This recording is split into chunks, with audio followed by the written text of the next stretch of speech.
saya akan memberitakan mengenai pelapor 54 juta DPT bermasalah kembali datangi KPU dan Bawaslu, ya, itu Agus Maksum dan Al-Katiri dari tim Amin Anies Mohaimin. Dan mereka mengatakan pemilu dan Pilpres 2024 besok diwarnai puluhan juta surat suara tak bertuan beredar liar. Ini kayaknya lebih bagus, lebih strong nih, ya. Ininya apa judulnya ini, beredar liar, ya. Nah, kita tidak harapkan tentunya, ya. Ini ada ini, ya. Jadi Pilpres, ya. Dan ini juga ada ex-ketum Muhammadiyah hingga rektor di Yogyakarta buat gerakan pemilu bersih, ungkap temuan 54 juta DPT bermasalah. Coba kita bacakan press release yang dibuat oleh pelapor, ya, yaitu Abdullah Al-Katiri dan Agus Muhammad Maksum. Coba kita sebagai pelapor terkait masalah 50 juta adanya dugaan daftar pemilih tetap bermasalah, kami ingin menyampaikan tanggapan kami terhadap jawaban yang diberikan oleh KPU dalam surat resmi terkait permintaan verifikasi dan validasi terhadap DPT tersebut. Jawaban yang disampaikan oleh KPU sangat tidak memadai dan cenderung mengabaikan permintaan kami untuk dilakukan verifikasi dan validasi seperti yang kami minta. Jawaban KPU tersebut hanya merupakan naratif dan cenderung klaim subjektif sepihak tanpa adanya data dan bukti yang jelas yang terkonfirmasi dengan elemen data yang sah dan benar. Seperti yang kami temukan, yaitu khususnya elemen data KTP elektronik seperti NIK, KK, ya, NIK itu nomor induk kependudukan, KK kartu keluarga dan tanggal lahir. Oleh karena itu kami menegaskan bahwa jawaban yang diberikan oleh KPU sangat tidak merespons permintaan validasi terhadap 50 juta DPT bermasalah yang telah kami ajukan. Kami sebagai pelapor akan menanggapi jawaban resmi KPU RI tersebut terkait 54 juta DPT yang diduga bermasalah dan juga tentang IT, ya, informasi teknologi yang digunakan KPU RI. Selain itu, dalam waktu dekat kami juga akan menggelar konferensi pers sehubungan dengan tanggapan KPU tersebut dan melakukan langkah-langkah untuk mengantisipasi data-data yang tidak tervalidasi yang tentunya berdampak adanya puluhan juta surat suara tak bertuan. Tindakan yang dilakukan KPU dengan tidak menjawab permintaan kami dan terkesan mengabaikannya. Lebih lanjut perlu kami tegaskan bahwa tindakan KPU tersebut bertentangan dengan pasal 16 dan 17 Undang-Undang Nomor 27 Tahun 2022 tentang perlindungan data pribadi, khususnya mengenai akurasi data dan kelengkapan data, yang mana menurut pasal tersebut KPU diduga telah menggunakan puluhan juta data pribadi secara tidak akurat, tidak lengkap dan tidak valid, seperti diantaranya ditemukan jutaan DPT ganda dan DPT di bawah umur, DPT orang meninggal, serta melakukan penggelembungan DPT melampaui jumlah penduduk pada beberapa daerah tertentu. Ya, ada katanya DPT-nya lebih gede dari jumlah penduduk, ya.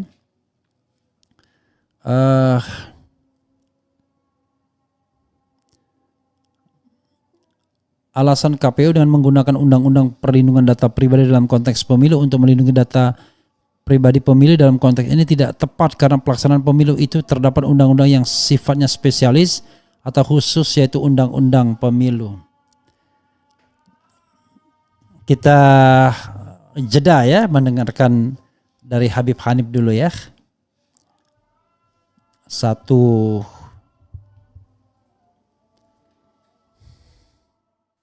Inna Allah wa malaikatahu yusalluna 'alan nabi ya ayyuhalladzina amanu sallu 'alaihi wa sallimu taslima. Allahumma salli ala sayyidina Muhammadin wa ala alihi wa sahbihi wa sallim. Allahu Akbar, Allahu Akbar, Allahu Akbar, Allahu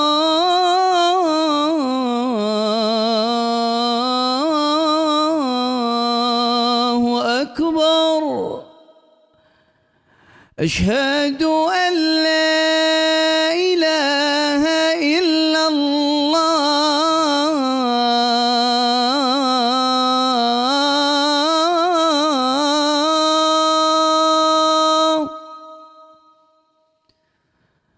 أشهد أن لا إله إلا الله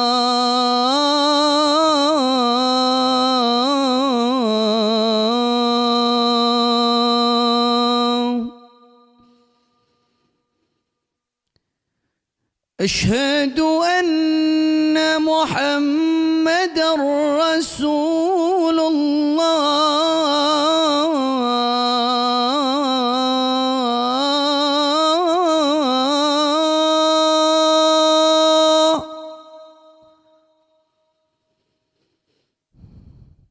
أشهد أن محمدًا رسول الله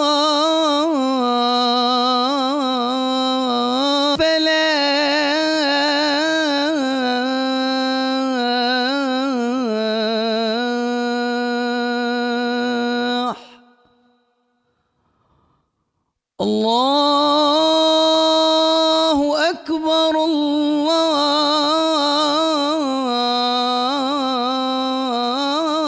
الله أكبر لا إله إلا الله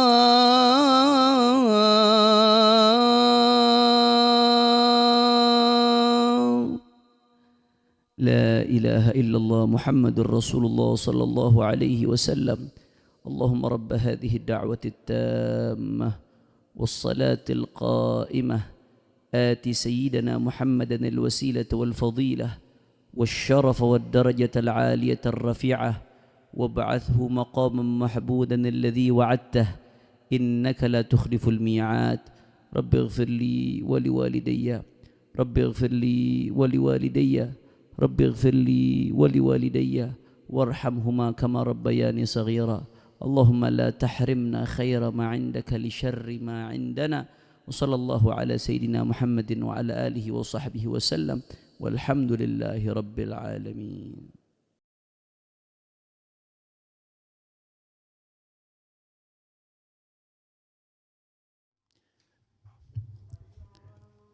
Sudah ya?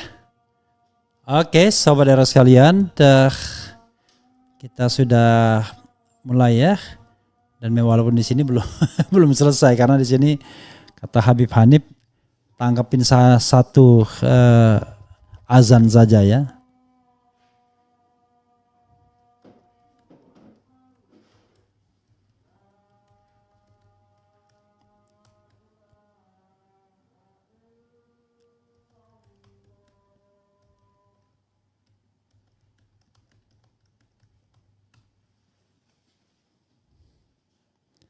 Ya, saudara sekalian,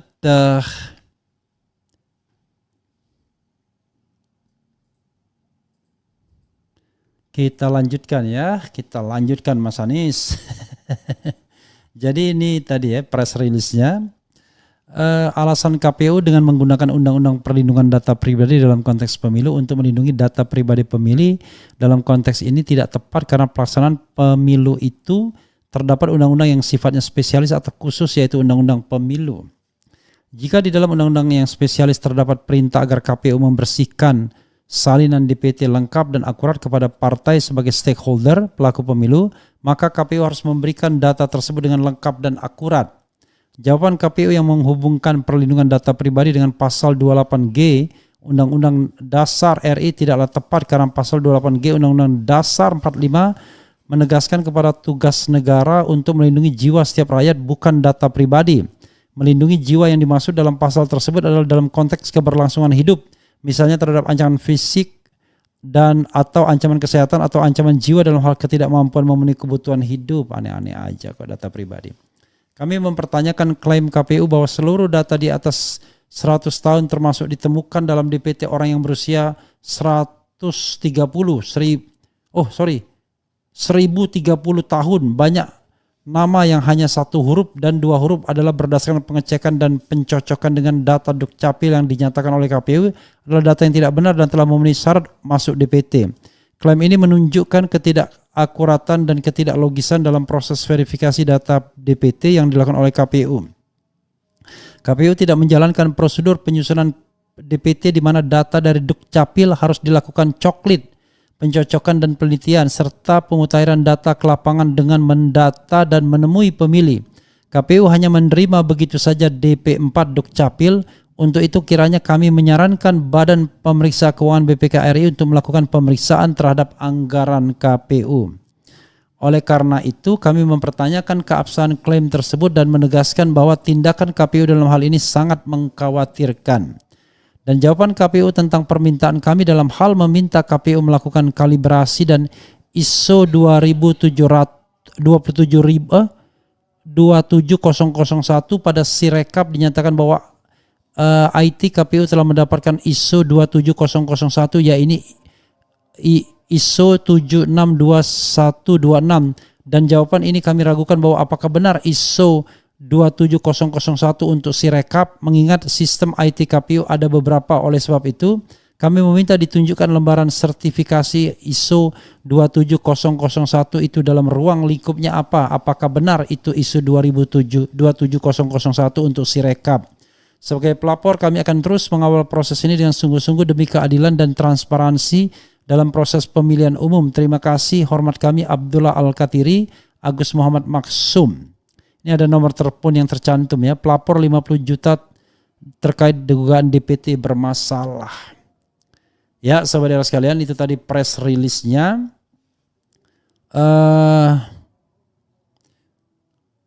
Ini press release-nya, dan kemudian coba dulu kita lihat ya. Ini ada ex-ketum Muhammadiyah hingga rektor di Yogyakarta buat gerakan pemilu bersih, ungkap temuan 50 juta DPT bermasalah. Sejumlah tokoh berkumpul di Yogyakarta mendeklarasikan gerakan pemilu bersih Jumat 9 Februari 2024. Mereka merupakan kalangan akademisi dan juga tokoh organisasi kemasyarakatan seperti mantan Ketua Umum Pimpinan Pusat Muhammadiyah Din Samsudin, mantan Rektor UGM Sofyan Effendi, mantan Rektor UNY Rohmat Wahab, juga ada mantan Kepala Staf TNI Angkatan Darat Jenderal Purnawiran Tiasno Sudarto. Dalam gerakan itu mereka salah satunya menyoroti dugaan temuan 54 juta daftar pemilih tetap DPT pemilu 2024 bermasalah yang sampai saat ini belum diatasi Komisi Pemilihan Umum. Waduh, 54 juta ini lebih dari seperempat ya, lebih dari 25%. Salah satu kendala besar dari pemilu Pilpres bersih adalah adanya dugaan daftar pemilih tetap bermasalah, sebagaimana telah dilaporkan oleh pihak tertentu kepada KPU sekitar sebulan yang lalu, kata Din. Menurut Din, sebelum pemilu 2024 digelar sepekan lagi, KPU harus menindaklanjutinya dan mengklarifikasi soal temuan DPT bermasalah itu. Din merinci adanya dugaan 54 juta pemilih bermasalah atau sekitar 26% dari total jumlah pemilih pemilu 2024 sebanyak 204 juta pemilih. DPT bermasalah itu meliputi antara lain adanya pemilih di bawah umur, pemilih yang sudah meninggal, dan pemilih siluman yang terdaftar di 2 sampai 3 tempat pemungutan suara atau TPS. Dalam DPT bermasalah itu ada yang usianya di bawah 17 tahun, ada yang di atas 100 tahun, sekitar 13.000 nama. Kata Din menyebut data pemilih bermasalah di bawah umur itu paling banyak berusia 16 tahun. Bahkan pemilih yang belum lahir sekalipun ada, tapi ada juga yang usianya 1030 tahun imbuh dia. Ada juga pemilih yang sudah wafat, ada pemilih yang namanya 1 huruf, 2 huruf, ada juga yang tak ada nama sama sekali, Beberdin. Sedangkan DPT yang bermasalah dengan tempat tinggal, ada yang datanya tidak punya tempat tinggal, ada yang tidak ditulis tempatnya 00. Adanya dugaan DPT bermasalah kali ini bukan masalah kecil, maka jangan dianggap remeh, apalagi dianggap bukan masalah, kata Din. Akan arif bijaksana jika KPU segera mengklarifikasi dugaan adanya DPT bermasalah tersebut, walau sudah sangat mepet, namun masih ada waktu demi Pilpres yang jujur dan adil, imbuh Din.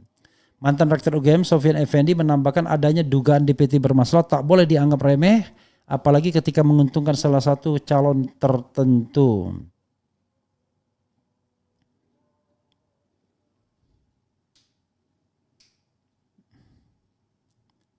Soal DPT bermasalah itu justru masalah besar, apalagi jika masalah itu menguntungkan capres-cawapres tertentu, kata dia.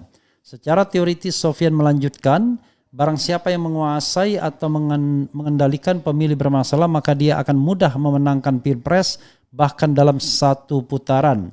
Jika soal DPT ini dibiarkan, maka tak pelak lagi hasil Pilpres 2024 akan digugat sebagai proses yang bermasalah dan hasilnya dianggap tidak sah, absa urainya. Mantan Kepala Staf TNI Angkatan Darat Jenderal Purnawirawan Tiasno Sudarto juga menyebut persoalan DPT bermasalah itu pernah disampaikan ke KPU RI. Katanya akan diperbaiki tapi sampai saat ini tidak ada perubahan, kata dia. Din Samsudin menyatakan meski dalam gerakan pemilu bersih itu masing-masing aktivisnya memiliki preferensi politik pada capres-cawapres tertentu, namun untuk gerakan ini semua preferensi itu ditinggalkan alias tidak akan dibawa-bawa, melainkan disimpan untuk pribadi. Mereka pun menyatakan bukan kelompok partisan. Kami pastikan yang berada di sini bisa memilah apa yang menjadi preferensi politik dan yang menjadi kepentingan umum. Tujuan kami pemilu pilpres bersih dari potensi kecurangan, ujar dia. Iyalah, sama ya. Makanya saya selalu heran kenapa orang mempermasalahkan pemilu yang bersih dan jujur dan adil ya. Masa kita menginginkan pemilu yang tidak jujur dan tidak adil ya? Ya harusnya kan yang kita dahulukan pemilu yang jujur dan adil, bukan yang tidak jujur dan tidak adil ya. Aneh-aneh saja ya kalau kemudian pemilu yang tidak jujur dan tidak adil ya itu yang kemudian kita dahulukan. Kita dambakan pemilu yang jujur dan adil, Mas Anies. Oke, sahabat era sekalian, itu ya. Itu yang harus menjadi concern kita karena 54 juta itu lebih dari 25%. Jumlah DPT kita seluruhnya adalah kalau tidak salah 205 jumlah DPT. Jadi ya, Komisi Pemilu menetapkan daftar pemilih tetap pemilu 2024 sebanyak 204.807.222 pemilih ya. Jadi itu ya sobat era sekalian yang harus kita pahami ya. Oke. Dan tidak terasa ya, the final countdown. Mudah-mudahan Anda memilih dengan hati nurani Anda, bukan karena dengan money politics ya. Oke, dan kita tidak di TikTok dulu karena TikToknya sepertinya di shadow ban ya. Saya tidak tahu kenapa ya. Kok bisa ya? Karena penontonnya yang biasanya ratusan, 800, 700, 500, 600, tapi tiba-tiba sekarang penontonnya hanya terbilang 10, 11, lalu turun lagi menjadi 5, 4 ya. Let me know ya. Tapi nanti nggak apa-apa, kita buka lagi ya. Apakah memang orang tidak berminat, apakah ada shadow ban? We don't know exactly, karena hal yang sama dialami juga seorang relawan ya. Oke, kita bacakan komentar Sobat RH sekalian ya, baik di Refli Harun maupun Refli Harun Podcast, karena ini dimuat juga di Refli Harun Podcast. Jadi kita lihat, kita enforce ya di dua channel sekaligus ya. Kemudian kita bacakan komentar Sobat RH terkait dengan ini. Betty Nurbaiti hadir nyimak, keren cadas. Jadi Betty milih di mana ini ya? Sangat dahsyat beban para pejuang perubahan. Semoga diberi kelancaran dan kemenangan untuk para pejuang perubahan demi keadilan bagi seluruh rakyat Indonesia. Dari Banyuwangi hadir Bang. Pemilu terburuk sepanjang sejarah, makanya nextnya dibuat aturan saja. Kalau bapak lagi berkuasa, anaknya dilarang nyapres lah. Udah pasti bakal all out bapaknya. Oke.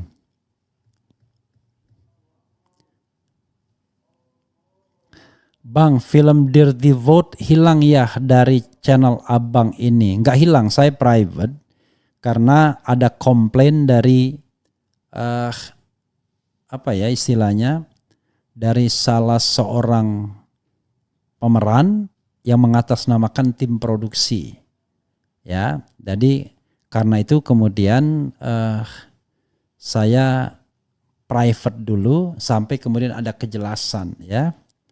Sampai ada kejelasan gitu ya.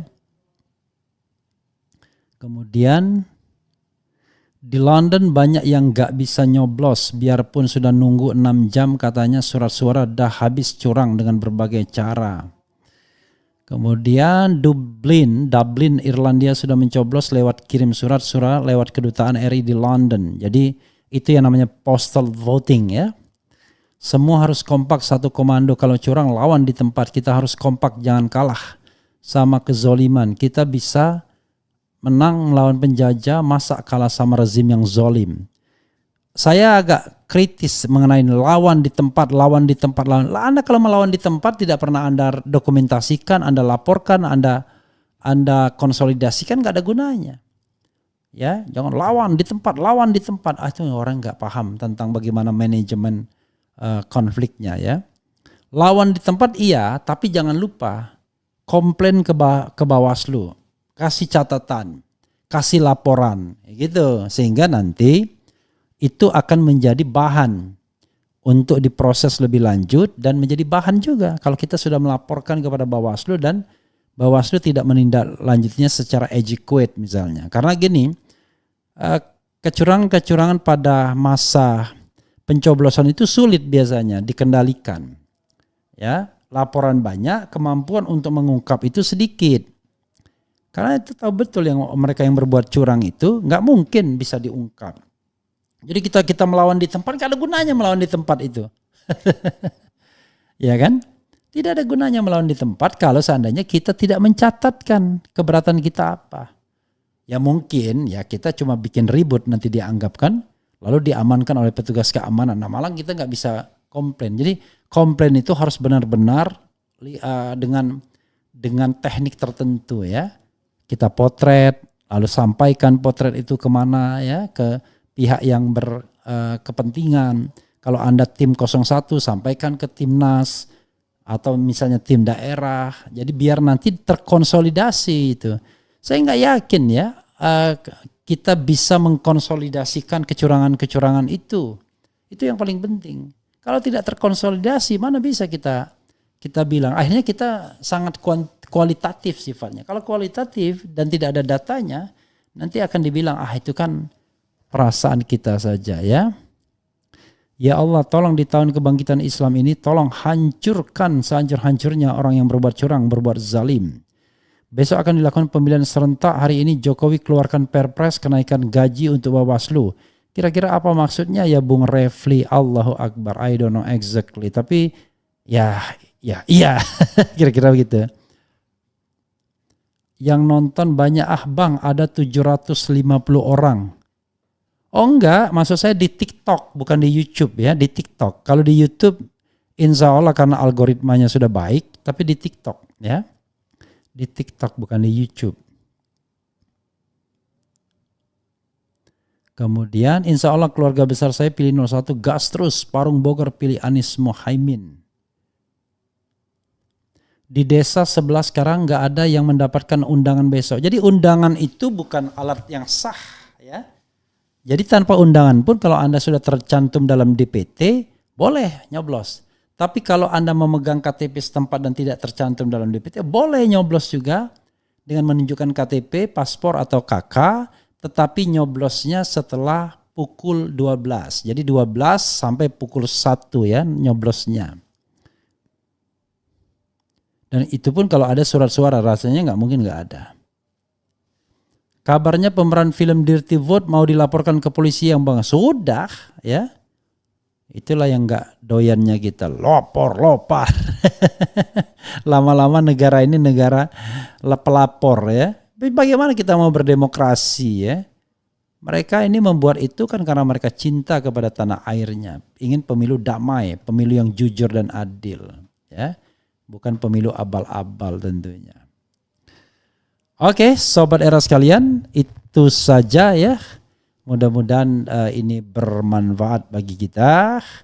Nanti kita update lagi soal Koni Rahakundini yang sudah menabuh genderang perang dengan Rosan Roslani ya dari tim 02. Banyak gosipnya ya. You ask war ya. This is my declaration kata Koni Rahakundini Bakri. Kita nanti akan bahas ya. Wassalamualaikum warahmatullahi wabarakatuh. Keren, cadas. Ciao. Ciao.